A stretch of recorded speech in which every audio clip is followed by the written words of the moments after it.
Higher history, beyond the limits of recorded history. The Knights Templar were not merely warriors of the medieval world.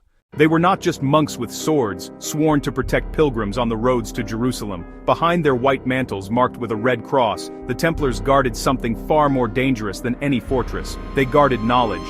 Founded in 1119, shortly after the First Crusade, the Order of the Poor Fellow Soldiers of Christ began with a strange privilege.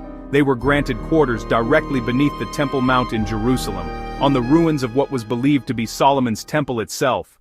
And for nearly 9 years, they did not fight, they did not ride, they excavated. What they found beneath the ancient stones remains one of history's greatest silences. Ancient tunnels, sealed chambers, artifacts no crusader was meant to see. According to later accounts, the Templars uncovered texts and objects far older than Christianity itself, fragments of pre-biblical wisdom, mathematical principles, and sacred geometries linked to the construction of the temple. Some believe they discovered remnants of Egyptian knowledge. Others speak of Babylonian star lore, and a few claim something even older, teachings about the nature of reality itself. After Jerusalem, the transformation of the Templars was unmistakable. They returned to Europe no longer as poor knights, but as architects, financiers, and power brokers. They introduced advanced banking systems, they financed kings, they constructed cathedrals that defied the engineering limits of their time. Look closely at Gothic cathedrals across Europe, and sinses, potsodekan debwejain, pendan.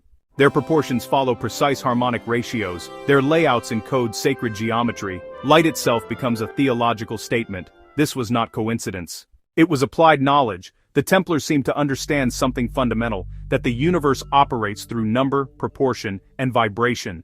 A concept known to the ancients, and feared by institutions built on control. Whispers followed them, that they possessed secret texts, that they worshipped a mysterious head called Baphomet, perhaps not a demon, but a symbol of enlightened consciousness. That their initiation rituals transmitted forbidden truths. Whether myth or misdirection, one thing became clear. The Templars were no longer just an order of knights. They were an order of knowing, and knowledge, when uncontrolled, is dangerous. By the early 14th century, the balance shifted. Kings were deeply in debt to the order. The church grew uneasy with an organization that answered to no crown and no bishop. On Friday, October 13, 1307, the trap was sprung. Templars across France were arrested simultaneously, accused of heresy, of idol worship, of blasphemy. Under torture, confessions were extracted. Under fear, silence was enforced.